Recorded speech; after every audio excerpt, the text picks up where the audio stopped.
Welcome to Just Think About It with Nadine and Ben.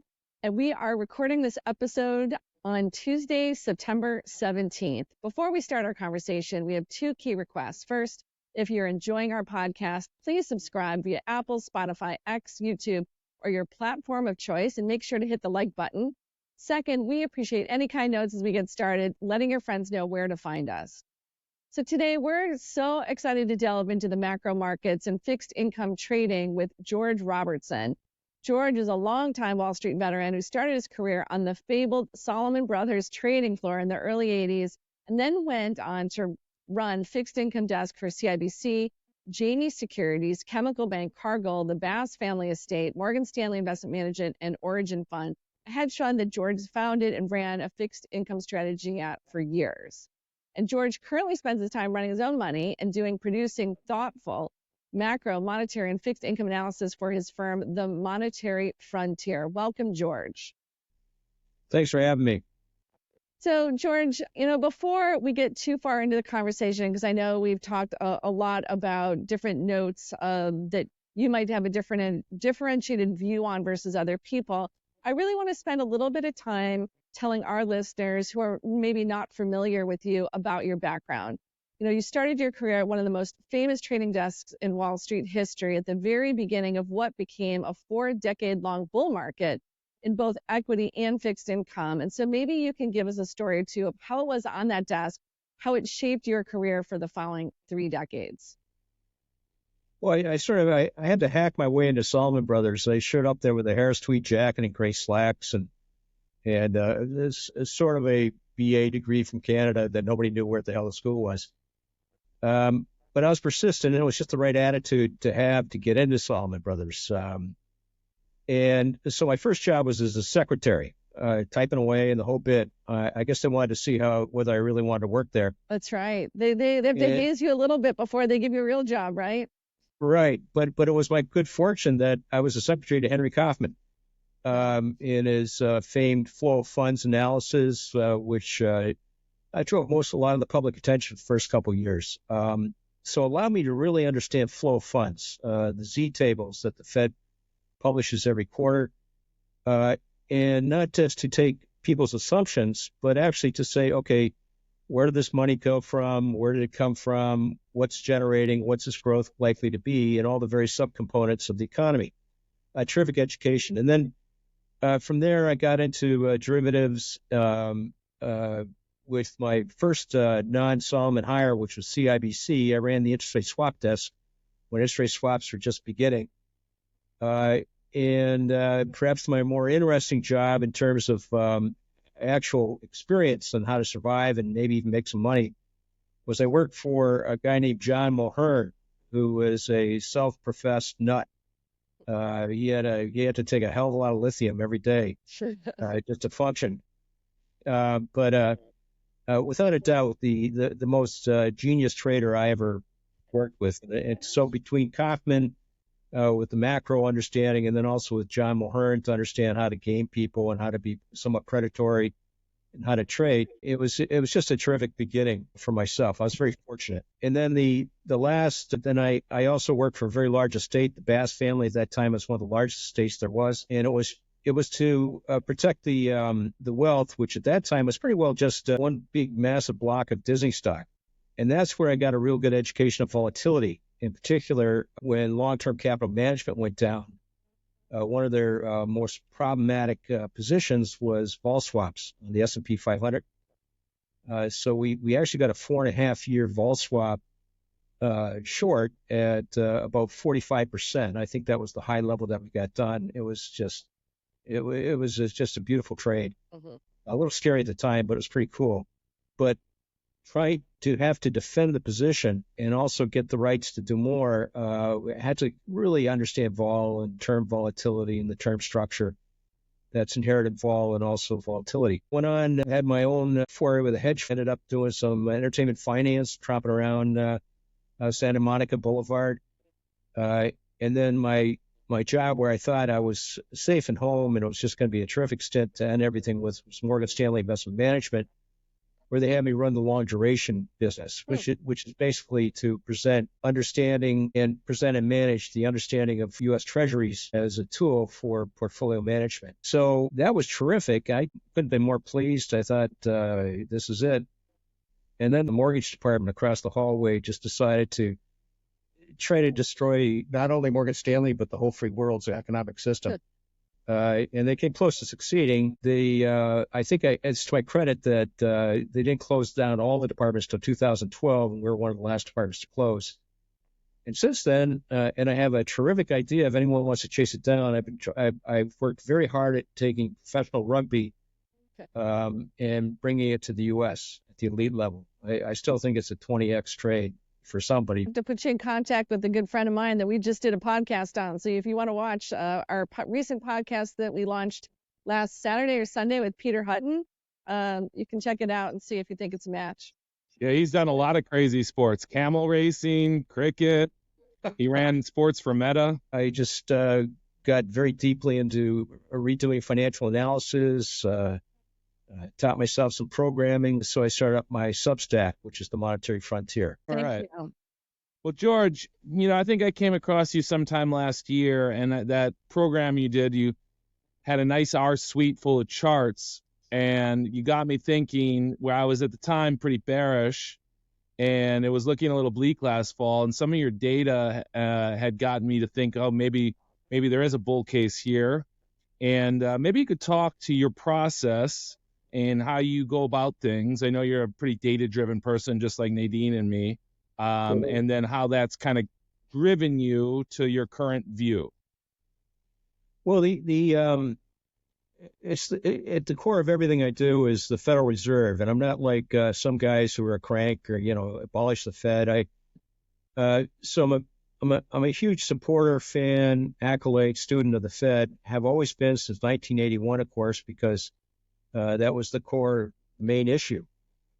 Volcker had just come on board in 79, and interest rates were, we were up to 14% long bonds.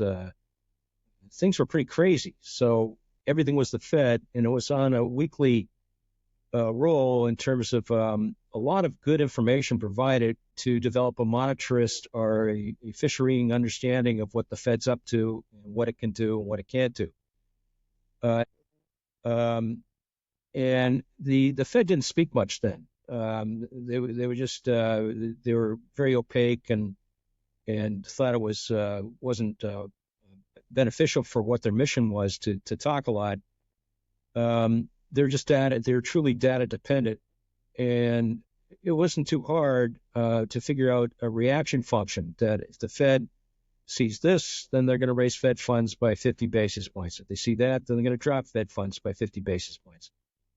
And that became your way. That you had to have that to keep a job, and you had to understand the Fed. It was the center of your life. And we became very good. And I think one of the key moments was when Taylor memorialized this understanding with the so-called Taylor rule, which is really not a rule. It's more of a description of what monetary policy has to do to be effective. And then more and more work was done on that. So then we got to the GFC, and everything changed. And the reason it changed was I think the Fed just got the heck scared out of them. And they decided that the main issue had nothing to do with whether they're easing or tightening or inflation so much as the stability of the system. In other words, if they didn't develop a monetary policy that was conducive to stability and lower risk for all the banking systems, starting with their system banks, but for the nation at large, and then how that interacted with the foreign central banks, the whole country would go over the edge into the abyss. I think what they found was that monetarist policy that we had grown up to understand and to use, and that was the basis of the whole market, would not work with the stability goals that the Fed had and maintained they had. So 2012, they got Michael Woodford of Columbia, and to give his very famous paper, which was how to fool the market that you're actually doing something when you can't do anything because rates are at zero. So if we have a permanent setting of Fed funds, and Fed funds are more or less our main policy tool, then how the hell do we convince people that we can do anything if they know that today, tomorrow, and probably for the next couple of months, we're going to be at zero? So there is no data dependency. There is no reaction function. It's just zero. And what Woodford came up with, well, you have a good record, so you'll replace your here and now response with Fed funds with forward guidance and also with signaling going forward. And this is a well-known, discussed monetary policy now. And it's sort of strange that it's mostly discussed and taken up by the ECB or the BIS or offshore guys.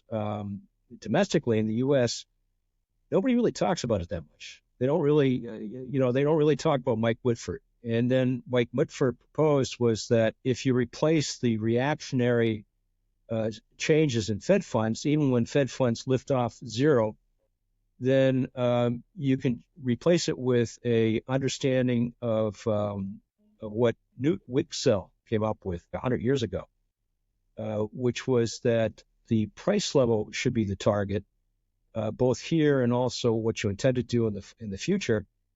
And you really do not change the Fed funds to suit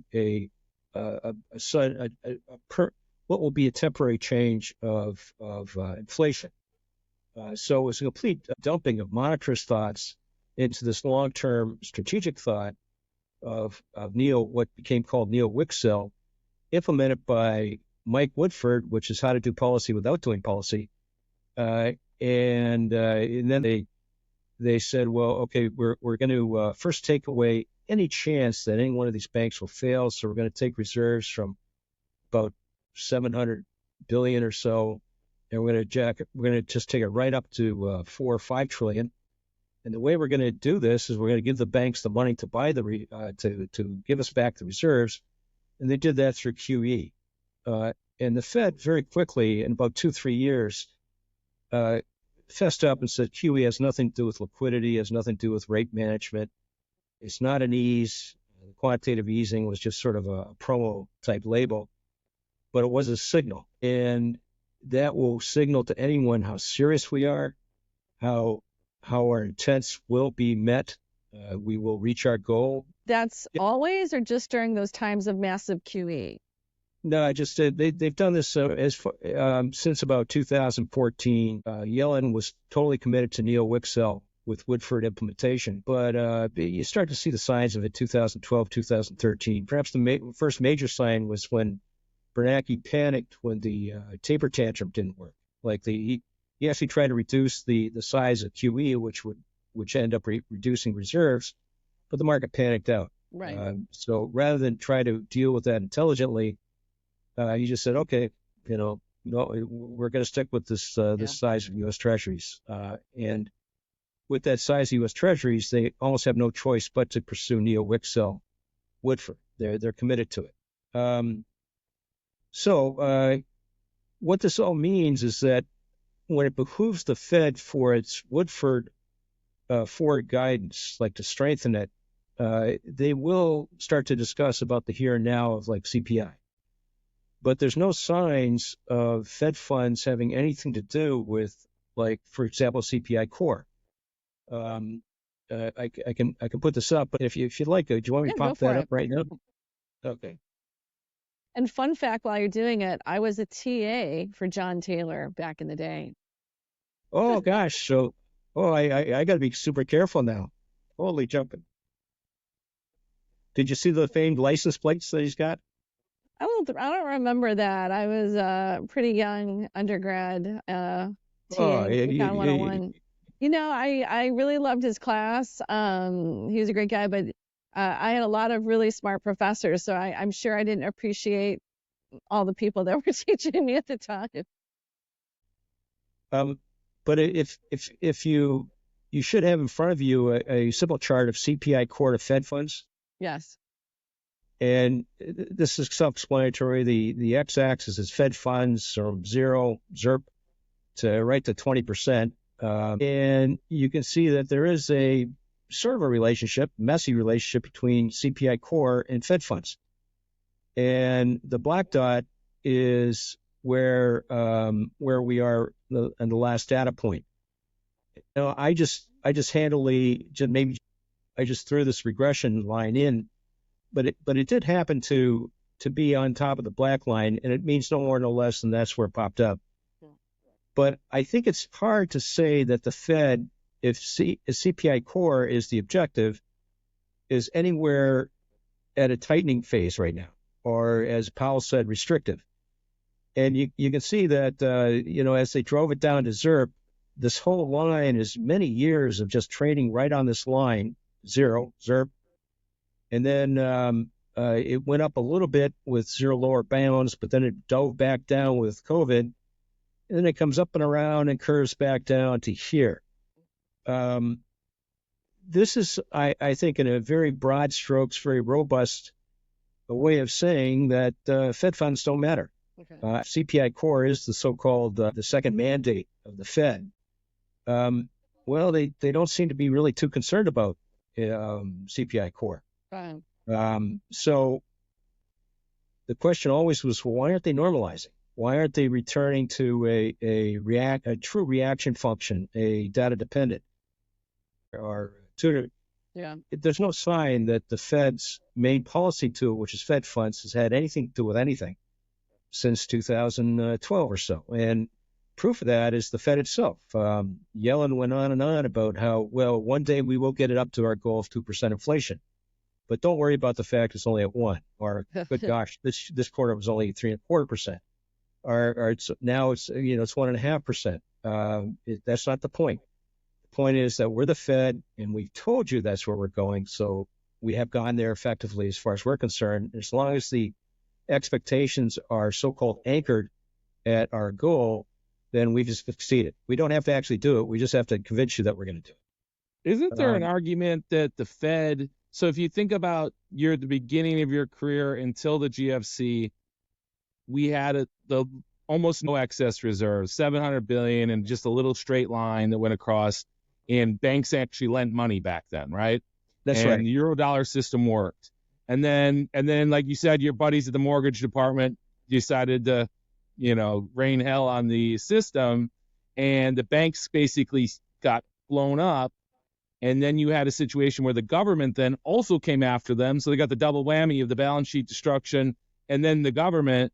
And so in essence, the Fed's mandate is to make sure the treasury market works and that the banks run, right? They say all this stuff is CPI and unemployment and all that stuff. But my view is that if they work for the banks, they're actually owned by the banks, and that's their true mandate. And to make sure the treasury market works, well, which it busted right in March 2020, right? And they freaked out. I am right with you until you said that they work for the banks. I would criticize what you just said, was that I don't think you're realizing just how shitless scared the Fed was with the 2008-2000. They really thought it was nip and tuck that the U.S. was about to go into a Great Depression of greater severity than what Eccles with FDR caused in 36. So I agree with everything you're saying, but the big problem for the Fed is that none of this is law. Like, in other words, everything we've described, what you described, and what I'm describing is not in law. Woodford is not in law. The Neo-Wicksell is not in law. Law is very clear. It's monetary aggregates have to be reported, and it's perhaps built on an archaic idea of how the economy works, and the Fed is right with how they're doing it now, but it's certainly not in law now. If Congress ever wakes up, the Fed doesn't have a leg to stand on. It means that all of Powell's testimony since he was chair, and a lot of what Yellen did was perjury. It was perjury in front of Congress, not because they're up to bad guys. It's just that they have this elitist idea that they know better than anyone, and this law is just a inconvenience. And since we're so bright, we can go past that and proceed with this Neo-Wicksell Woodford. Maybe that's why it's not spoken or discussed that much, because if, God help the Fed, if any of the staffers become versus what we're talking about, I think there's hell to pay, because it's not just, it used to be that the Fed would come in and say, this is the data, this is what we're doing. Maybe they would numb it down or make it a little opaque by, Greenspan speak or whatever, but it was actually based upon law, the testimony. And of late, it's not. Now, I'm not here to complain about their testimony perjury, although that's pretty neat. I like saying it. But it does mean that the Fed monetary policy is created and from the imagination of the Fed, and it's not part of Congress. This is completely off the reservation.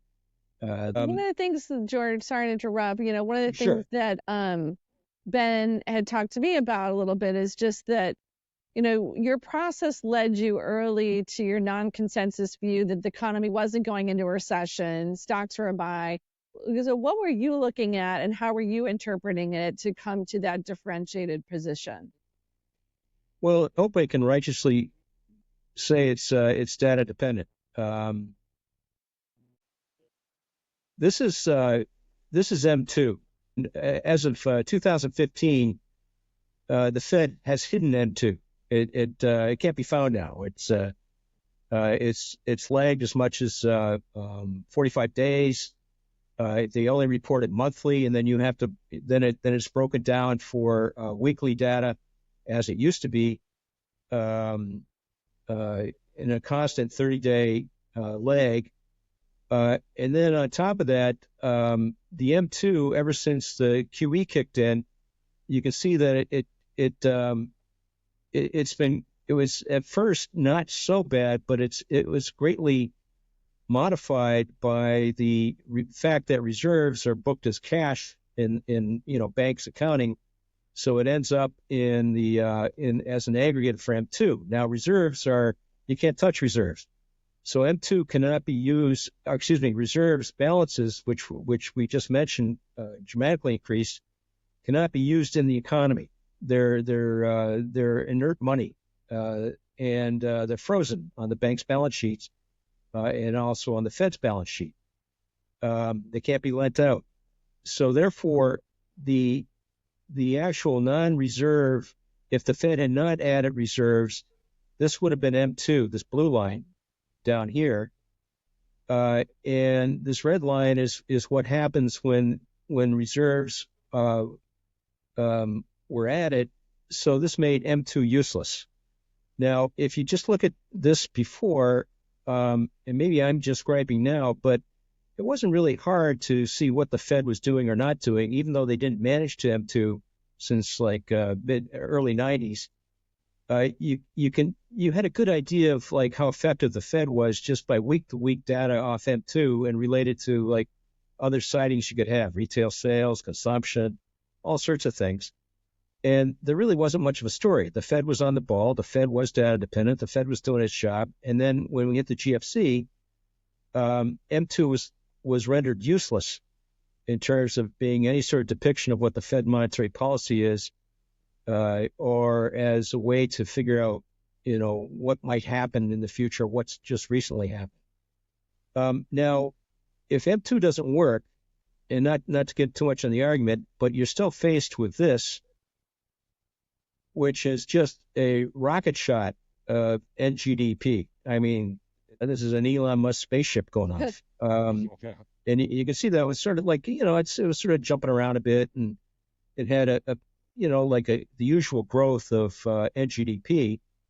Then we have COVID, and that was a scary time, but not as frightening as it was in the GFC in terms of the impact on NGDP. Now, part of this might be because this comes out quarterly, so this is effectively smooth when I present it on a rolling annual. But then it's clear that this it's just taken off. This is an extraordinary run of growth. We haven't seen this since World War II, and it's no more, no less sophisticated in the analysis than that. You just can't find it just from an eyeball of anything approaching this for since World War II. Now, going back to M2, it meant that M2 is just not explaining, this is like the M2 adjusted for reserves and the leg, is just completely out of whack with NGDP and also the major subcomponents, which is personal consumption expenditure and disposable personal income. So the mainstay of how to understand the Fed is just out to lunch. So how do you understand the Fed? Well, I figured that what you should do now is look at what they actually do. Where the Fed has control, or at the very least, great suasion, is on the banking system. They don't have anything to do with shadow banking and hedge funds creating money and so on, but they do have a big chunk of control through the system banks. And you can see that this is the monetary impulse annual rolling, which is just looking at the loans that were made. This is the system bank loan book of outstandings, and it's a jag, and it goes up and down. Banking as usual. We hit GFC, and it got kiboshed as you'd expect, and then it got its footing back again, and then just took off like all hell. This is after COVID struck, with all the largesse that the fiscal system was pumping in.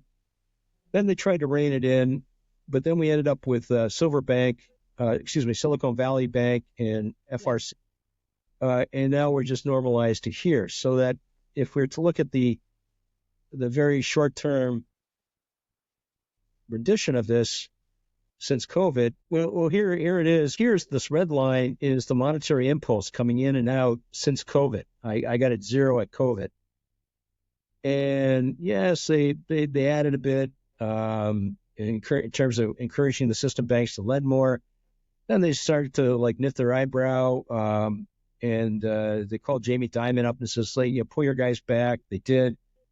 But then from 2022, it goes back up again, and now it's just pretty well flatlined. And this is pretty well flatlined, the whole thing. It's, in other words, the whole monetary impulse, that which is in the domain of the Fed, that actually hits the economy or takes out of the economy, is a non-story. It doesn't exist since COVID. But the gray line, which is NGDP, just off it goes to the races. Why? Because this blue line, which is the fiscal, all the FUPAC, the federal funded unemployment insurance, PPP loans, and so on, was never larger and went right up net to about $2 trillion on a cumulative, and then this is actually net. So there was actually a gross amount of about 7.5 trillion at its height in 2021, which were transfer payments. It went mostly with the unemployment insurance and also various other payouts, PPP to small business guys. And the taxes, which dropped this down at the net, were from the higher cohorts. So the money went out, for the most part, to the lower cohorts of income and wealth. And then the tax came out of the higher cohorts because they're the only guys that could pay taxes. So this is really misleading. It was not only a massive fiscal ad, which generated this, the NGDP, but it was also one of the largest, probably the largest redistribution of wealth in the United States since World War II. So we're looking at basically that the fiscal deficit spending, which is equivalent to what happened in the late World War II period in the 40s, followed by a step function inflation, but then like a pretty strong going economy. So there was like a little bit of a hiccup after the initial surge, and then you had a big growing economy in the 50s. But the one thing I'd say is, George, is that the debt to GDP was at 107, it was the only other time it was over 100%. Well, what do you think going forward here? Because it doesn't seem as though the government wants to stop spending money, but we know that can't go on forever, can it? I mean, Lacey Hunt's argued that it's deleterious to growth over time if you have government as your growth driver via debt that's above GDP. I think the the answer to that, and then again, what I'm trying to do all the time is to fit data to an answer rather than the other way around. Is that Japan's experiment from like the crash of the Nikkei till just recently, is that this could easily go up to 200%. And this is Japan, which is not as large and as powerful and as creditworthy, if there is such a thing to say, as the United States. So I think it's pretty simple. Maybe it's simple, but I don't think it's simplistic to say that the debt to if they didn't want to carry on, we wouldn't run into trouble until we had debt to GDP ratios of about 200%, 250%, as shown by the Japan experience. So we're not even going to get into Italy. So I don't think that argument really has any sort of immediate, in terms of the next couple of years, impact on NGDP. Now, where it does have a large impact is that this goes from the work where I'm basically a great thief. I just steal all sorts of bright ideas. Don't have much of my own. Is that going to John Cochran's idea of the fiscal theory of the price level?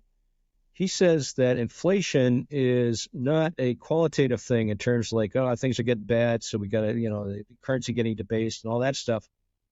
It might be the case for Argentina, but it's not the case for the United States. But what it is that when debt in a very quick fashion exceeds the present value of the possible surpluses, then inflation is a discounting of the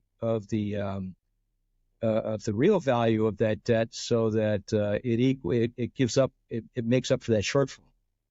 So that's inflation, and then that sort of squares the circle where you stop being enamored with deficits, and you start to look at the actual cash flows in terms of what the government's spending and where they're spending it, rather than just a simple cut of like, oh my gosh, we're 100% or we're going to 120% or 30%, because I don't think that gives you any explanation. So George, if you're looking today, right, you've got lots of data, lots of charts, you've done a great job, in the recent past talking about how there was going to be growth when maybe other people were calling for recession and whatnot. But looking ahead, what is your view? Is it safe to say you're more positive on spending and the economy than the bond market and most market participants currently? Maybe you can walk. What is the data behind your view? But maybe start off with, what is your view currently? Well, my view is that I don't think it does much good to get into bullish or bearish, as we used to talk about bullish or bearish. Mm-hmm. Like, I'm going along the spoons today, shorting it. Tradecraft, in short-term tactical type of application of a view. That really has no bearing until we get the economy reorganized or in sync with the risky asset valuations. And so then what does that mean? Can we put a pin in that? What does that mean to you, so that people understand? Well, to me it means, and I'm going to try to see if I can be smart enough to describe what I just said. I said, rather than dive into 50 charts that I could. That's a warning. So don't get smart with me, or I'll charge you to death. The idea is that the reason the market trades off with the idea that the Fed is going to hit the economy, like they're going to tighten and the economy's going to drop, is that the market is anticipating where it has to go to, considering where the economy is going to be. It's a forward view. Now, if the economy cannot be impacted by the Fed, then the forward view should be that, well, hell, a $28 trillion economy has a lot of momentum. So therefore, we're going to trade in sync as if there was no Fed. So that is still to happen. We have a few odd stocks. I went long Costco, and then I just sold it, because that does seem to be matching where personal consumption expenditure is, retail sales. It seems somewhere where then it would be worth your while to say, Costco's going to like shut down this store, they're going to put new brands on. So then you can start to have a view of bull bear on Costco. But as far as what I was after, it has now aligned with the economy. And I'm not good enough to figure out Costco on its own. But I am certainly good enough to see that Costco was 10, 15, 20% cheap versus just getting to that baseline relationship to the economy. And then I'll just hand the ball off to those who are experts in the granularity of Costco, which I am not. And so you're looking at data. What is the data that you care about most, and how far does that let you look out? Well, I'll be a horse's ass if the Fed suddenly returns to a monetarist institution. So I'm very keen to watch any sort of signs that either Congress is going to force them back to law, as we just discussed, or Powell has had it with being set up all the time. I mean, Powell must be, considering Carlisle guy and all the experience he's had, he must be really peeved with all these economists that, as far as he's concerned, keep setting them up, saying like, don't worry, we have a cumulative effect, and Fed funds will slow employment. Didn't happen. Okay. But then he says, okay, I'm about to go in front of Congress. What do I say this time? And they say, oh, blah, blah, blah, blah, blah. And then Michelle Green is sneaking around talking to Nick Tamaris at the Wall Street Journal. So he must be getting fed up with this. And I think the signs of it, but I don't think it's going to be happening in the next 6 months, is that he's already appointing a Goldman Sachs, very competent Goldman Sachs person in charge of the Cleveland Fed. He's appointed I think he had Goldman Sachs experience. I forget his name, but someone to replace Bullard at St. Louis Fed. And also a street guy banker was replaced, George, Esther George at the Kansas Fed. So he's no longer looking for Fed chief executive officers of regional Feds that will just be yes men and be hand selected by Yellen or inner crowd, whoever does it at the Fed. He's actually now trying to get regional Fed independence. I find that very interesting. But beyond that, I see no signs that the Fed is about to kick into becoming data dependent or have a reaction function. Okay, so then the second thing is then that just makes me look at two things. One is how much enamored with the Fed is the sentiment. Yeah. How much do they just not look at data and just trust the Fed in all things, which is I think it's safe to say that's what they're doing. I mean, that's why they're having this big debate at 25 or 50. I mean, that's the only reason the bond market can be where it is, right? I mean, the 10-year at 360 right now, if nominal GDP is at 5 to 6%, I mean, so is your view then that bonds are probably a sell here? My view is that if everything I know about how, say, the Treasury 10-year, which should be the risk-free rate, is determined, how it's priced, then it's about I'd say a good 2% rich right now. I think we'll start to see people start to say, holy cow, this is headed to 6%. And there's two things. That's a big trade. It's a trade right now. I'm short EIF as an expression of that, but it's just short-term, more or less fun. But what happened is that the Fed from January of 2022, there's really a crew at the Fed. I think they're led by Williams, who's the New York Fed president right now, on this Neil-Wicksell idea. And another core part of the Neil-Wicksell idea is that there's a so-called natural rate, that there's a rate that is 2%, and just pulling it out of the air. They're now saying maybe it be as high as 3%, but it's a stable rate, despite the fact that they're arguing about what it is. Let's say 2%, such that if any risk-free rate is over 2%, that is a cumulative ease. And now where it's supposed to hang out, I don't know. I can't find it. But the idea is that if Fed funds are at 3% or 5.38%, and the natural rate is 2%, then that's a 3 3/8 ease every day, and it goes somewhere, a cumulative effect. And if you remember Powell, that's what the word he used in the beginning after the first rise was cumulative. Now they just call it lag. Actually, now they don't mention it because there is no natural rate. And there's a Taylor rate, which changes very quickly to square the circle, to R. If you're Mike Cochran, you would say it's the fiscal level, the price theory, but fiscal theory of the price level. Sorry, Mike. And that will be changing. In fact, it'll be as dynamic as the status of inflation. So that means that 5/3 is neutral still, at best neutral. It probably is actually, given what's going on in the economy, it probably was an ease.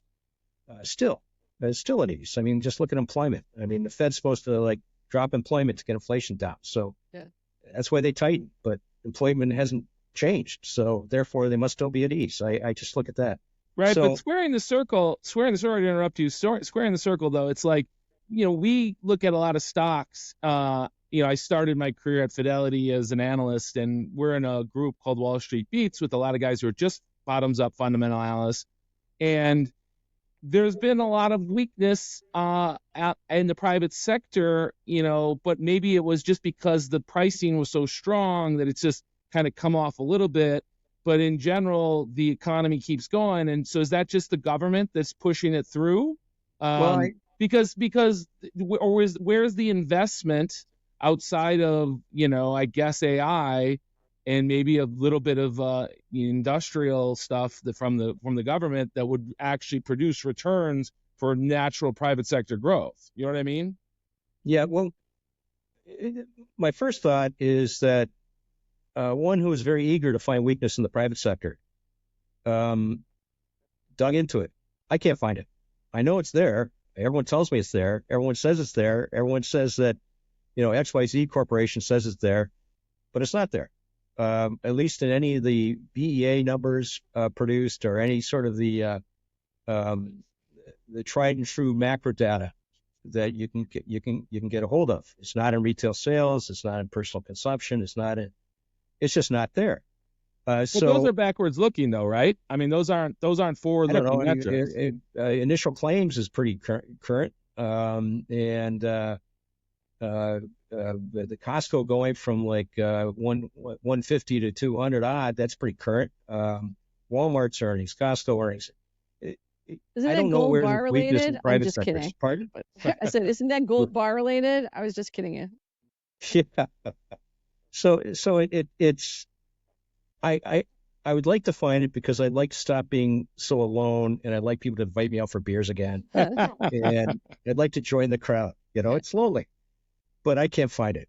I cannot find any weakness in this economy in any subset. Now, I do find that small businesses. So how far can you look out to say the party's going to continue? When you're looking at your data, I mean, how comfortable can you be looking out versus staying in the here and now?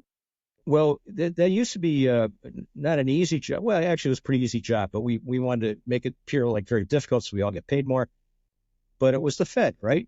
If you timed it right to anticipate a Fed cut or a Fed rise, you'd make a ton of money in equity. It's just the way it worked.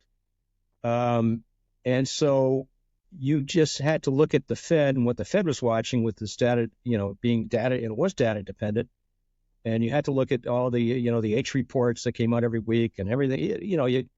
You would sift through it, and it became almost ubiquitous in terms of the techniques, so that it was commonly shared. It really wasn't much noise there. It wasn't much of an opportunity. But now, people still think it's the Fed. They still think that if I time the Fed cut or the Fed rise, I will make money in equity. Why? Because that's how we did it for 30 years.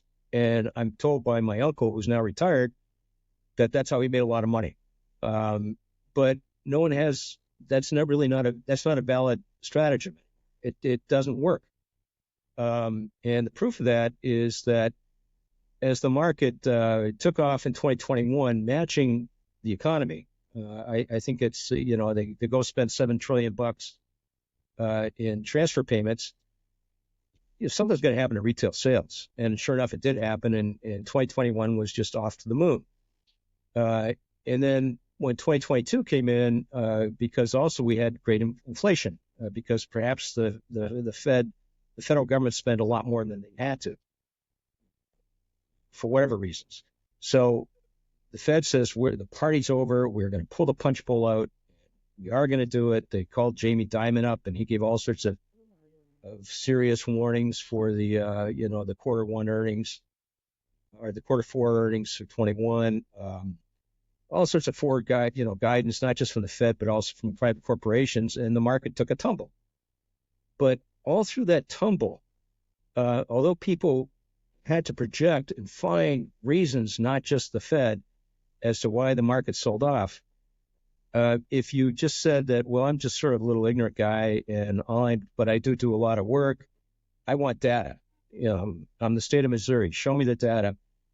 You couldn't find any data in 2022 that backed the market dropping off. Now I say that there's no weakness in consumption, but then there was no weakness in consumption. I mean, it just didn't happen. But you so let me push back a little on that. You had a year-over-year $1 trillion decline in the fiscal deficit.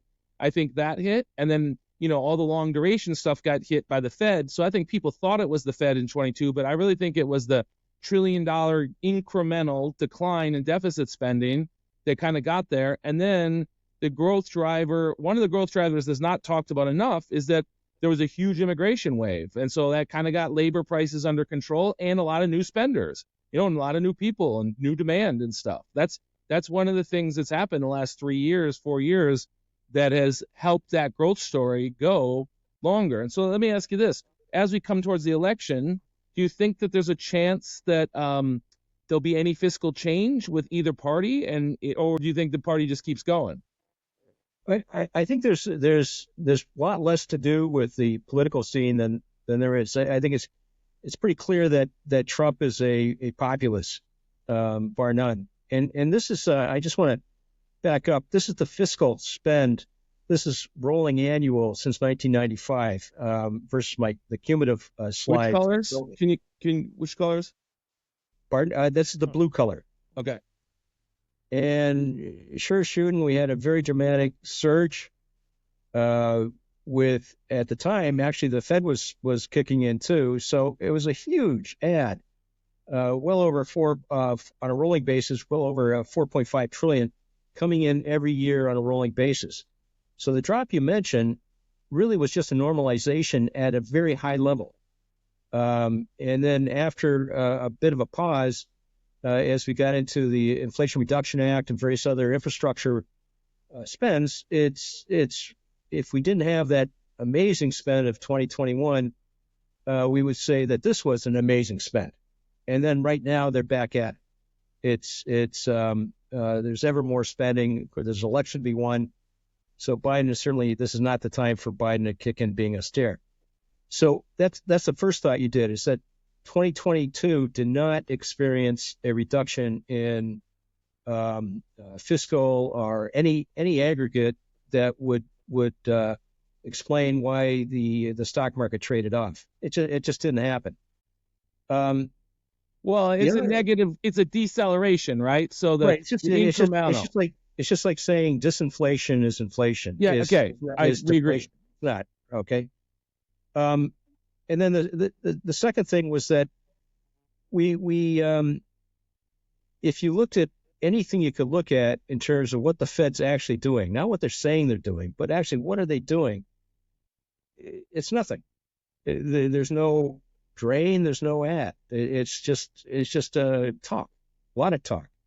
Maybe they're right. Maybe in a year we're going to get it good, but we then had a year later we didn't get it good. So this disconnection between reality and the popular view of the Fed, and the Fed still held centric to understanding equity, is, I think it can't stand. It's got to go at some point. So going back to what you said is like, when does the Fed become an issue? Like when do they actually start to impact flow? And I don't see that, at least for a year or so. I don't think it's going to happen. So in your I don't think mind, tomorrow doesn't matter. 25, 50, it could be anything. Doesn't really matter. Is your point? right. What if they cut 300? Would that matter?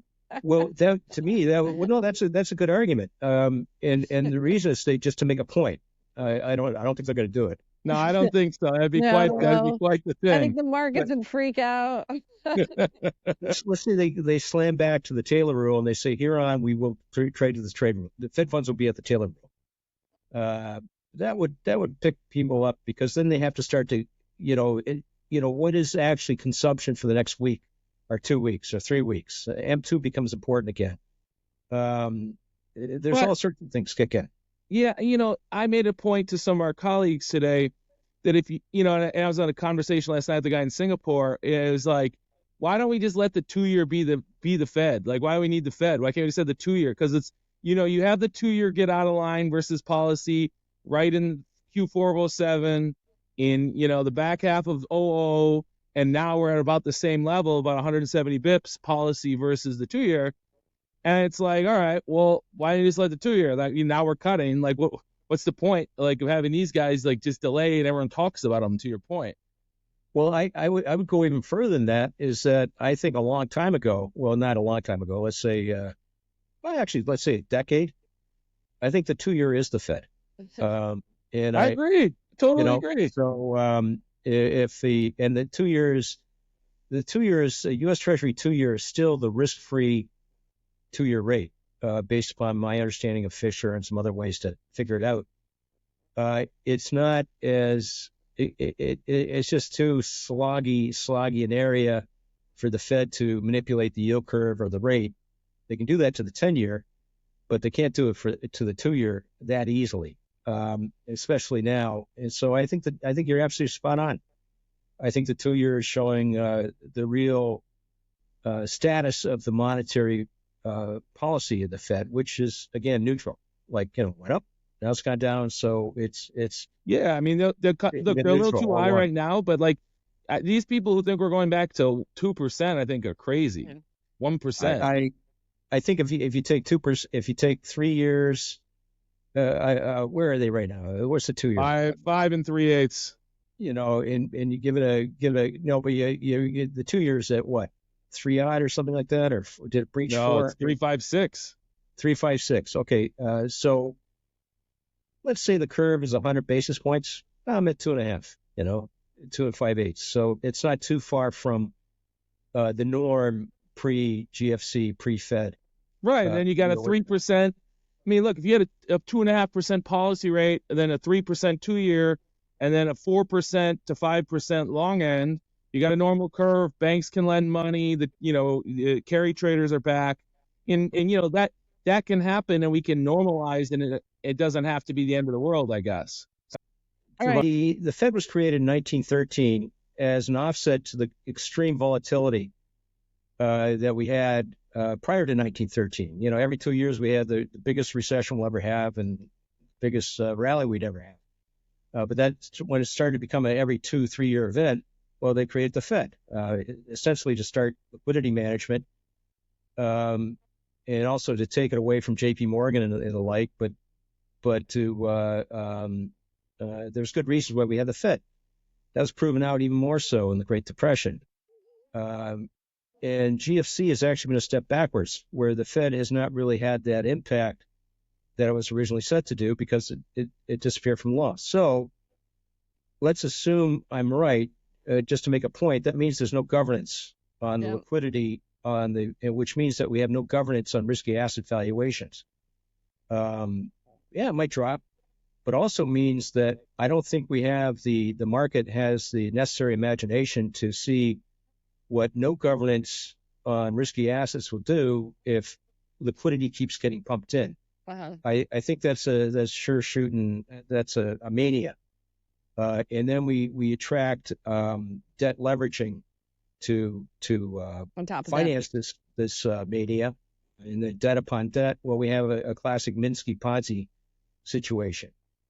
If that happens, Then I do have the condition where I could see a stop of this growth of economic growth, because while the economy won't necessarily take off into a mania like risky assets will, if the debt implodes, which is a Minsky moment, then we could have a very severe, pre-1913 crash in risky assets.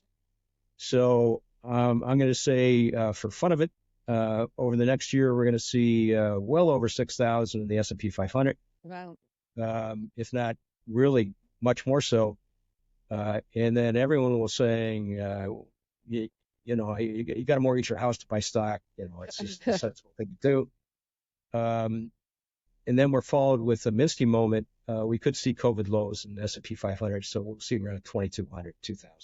So there you go. I just wanted to it's like a optimistic and then pessimistic moment there. Offense and defense, if you will, Nadine. Yes, from today's show.